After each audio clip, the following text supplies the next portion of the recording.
You've compared Caitlin Clark versus Angel Reese to Larry Bird and Magic Johnson. Yes. Can you break that down? I've also given this comparison to the Magic Johnson, and he has agreed with me.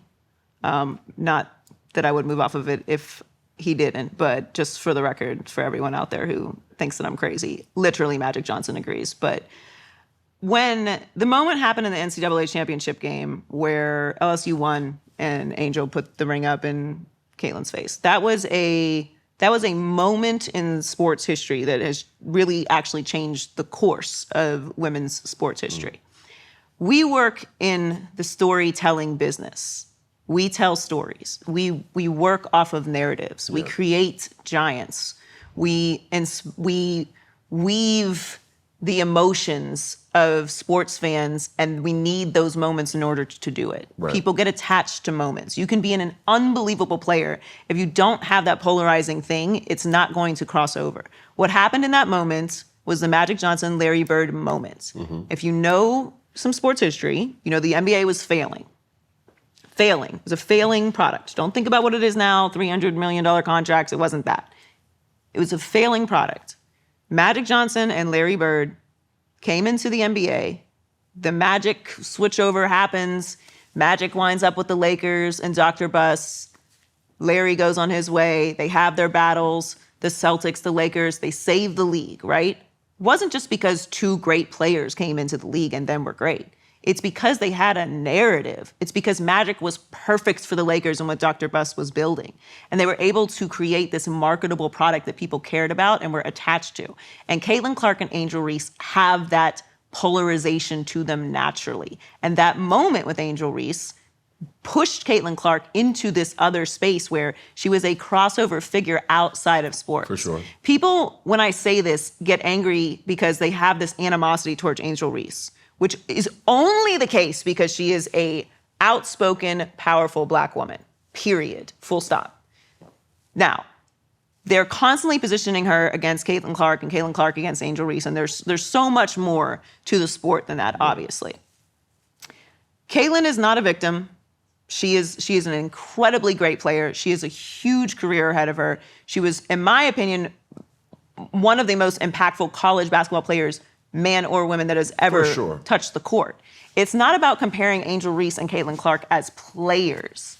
It is what they represent and the conversation that they generate. And so when I use the Larry Bird, Magic Johnson comparison, it's because their marketability saved the league. And that is what Angel Reese and Caitlin Clark are doing. Yeah. And it's not that this is like, I think this. It's literally what happens. All I'm saying is what happens. Yeah. You don't have to think that Angel Reese will become Larry Bird or Magic Johnson, or that Caitlin Clark will be the greatest player in WNBA history or not. None of that matters. Yeah.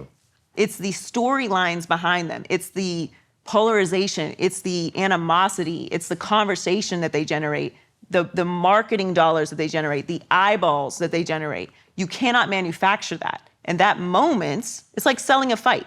Yeah. That moment created that. And it had a lot to do with racism. It had a lot to do with misogyny. It had a lot to do with cultural norms between women talking shit and how they behave. It would never even be a story if it was men. Yeah. And that is what literally happened. Like, I feel like a crazy person even talking about this. That's literally what happened. No. And we're seeing it all now play out in the WNBA. I don't think we've ever had it in this day and age where we attach women and rivalries together. But the thing that rivalries have positioned, it's not always bad. Rivalries are so important. You need it for ratings. Yes. And ratings impact revenue. Straight up. So, I mean, it's definitely something that... It's not palatable when it comes to women. Right. When two men are going back and forth at each other on the football field, it's normal. It's competition. Social norm. It's testosterone. This is what you're supposed to do. They care about the game. When two women are doing it, visually, it's not been normalized enough for us to process it as something that's positive. It's this girl's petty.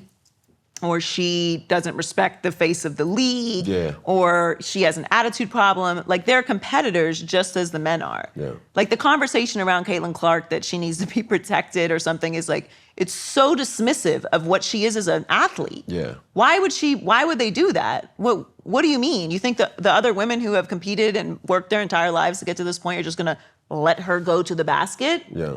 This is not how this works. But it's an adjustment that we're making as a society to be able to consume women's sports in that way. One thing that it does, it extracts emotion from a lot of people. Yes. So much so that Ryan Clark and RG3 have very different takes on Angel Reese. What did you think about, or what do you see? And here recently, Shaq has voiced his opinion as well about just that whole dynamic and situation playing out. I think that Angel Reese elicits a really disgusting side of the internet. She bothers men in a way that is so fascinating to me. Her presence, her play, her photos, her hair, like her podcast, everything she does irritates men so much. I don't think it's just men. Not all men. Not all men. Nothing is everything in all. Not all men. Yeah. But fans of the WNBA do not consume Caitlin Clark. Like, fans who are fans of the WNBA before Caitlin Clark and Angel Reese arrived do not consume this the way that everyone else does. Yeah. Angel Reese and Caitlin Clark are important for the league. But the way that Angel Reese has been positioned like this villain is, it's so bizarre to me. Like, she asked for it. They both do the same thing. Do you not see Caitlin yelling at referees? Do you not see Caitlin being physical, talking shit after she makes a shot? They do the same thing. Love it, by the way. And with Angel. I think And it should be. Yeah. But Angel is the one who gets the blame. Criticism. Yeah. So I don't think it's the quiet part, but there's a difference between Angel Reese and Caitlin Clark. I think there's this similarity that both are unicorns.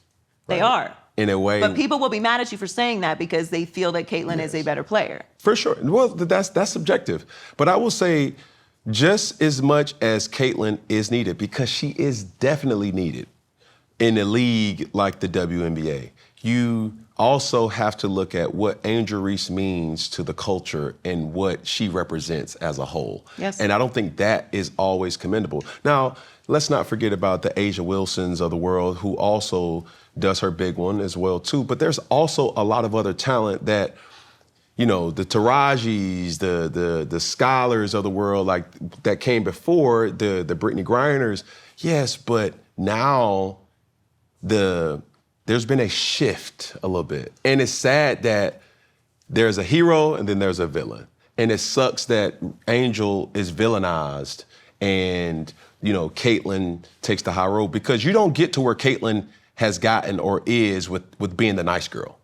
Well, and she's not the nice girl on the court. Mm-hmm. You cannot. And neither is Angel. But the whole thing to me is just, like, if these were two men, we just wouldn't talk about this. Like, we just wouldn't. No. You guys talk shit to each other all the time. That's normal. You fight all the time. You're in each other's faces. You're talking shit all the time. Like, that's the point. We enjoy it. It's just, take a little adjustment. It's going to take a little time. And there's new eyeballs in the WNBA. Yeah. But the WNBA is a very physical league. They've been doing this a long time. Mm-hmm. Everyone's going to be all right. They're grown women. Yeah.